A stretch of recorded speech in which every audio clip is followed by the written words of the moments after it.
High in the misty mountains of Tibet, there existed a serene monastery known as the Temple of the Radiant Mind. People traveled from far and wide to seek guidance from the monks who lived there, renowned for their wisdom and tranquility. Among the monks was a young novice named Kavi, who struggled with his thoughts. Kavi was diligent and kind-hearted, but he often found himself overwhelmed by negative thinking. If he made a mistake, his mind spiraled into self-criticism. If others achieved success, envy crept into his heart. These thoughts made Kavi feel unworthy and restless, and he feared he would never achieve the peace that the other monks seemed to embody. One evening, Kavi approached the head monk, Master Tenzin, an elderly man with a calm demeanor and a warm smile. "Master," Kavi said hesitantly, "my mind feels like a stormy sea. I am plagued by thoughts of doubt, fear, and envy. How can I ever train my mind to think positively?" Master Tenzin studied Kavi for a moment before responding. "Kavi," he said, "come with me." The two walked silently to the meditation hall, where Tenzin handed Kavi a small, clear jar and two pouches, one filled with black stones and the other with white stones. For the next 30 days, Tenzin instructed, "Carry this jar with you. Each time you think a negative thought, place a black stone in the jar.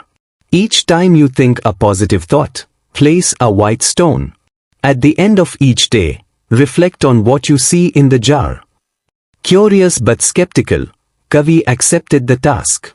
On the first day, he became acutely aware of his thoughts for the first time.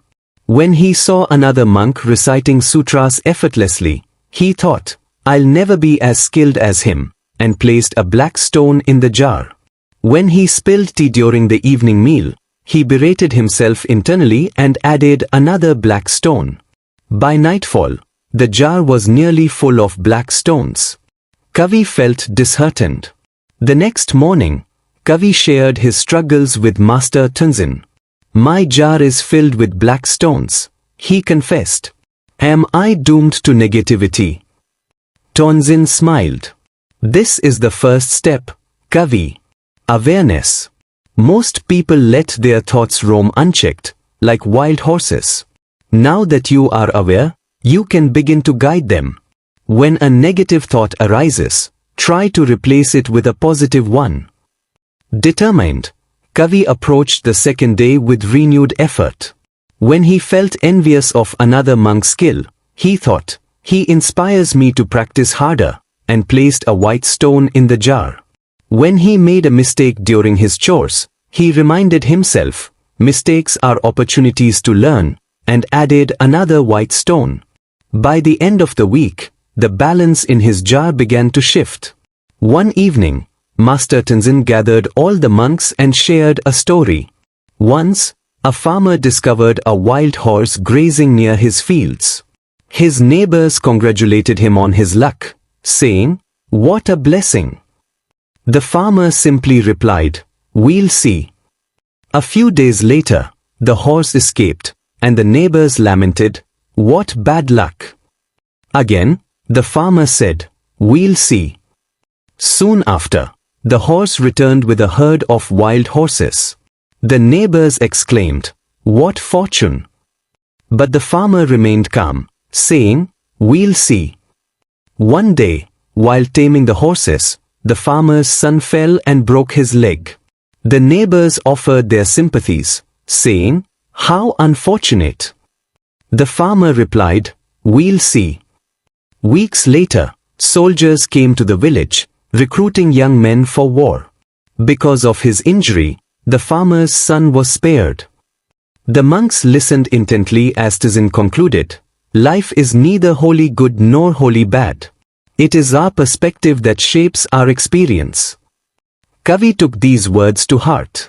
He realized that his negative thoughts often stemmed from clinging to expectations or fearing outcomes. He began practicing mindfulness, observing his thoughts without judgment. When negativity arose, he would pause, take a deep breath, and ask himself, "What is this teaching me?"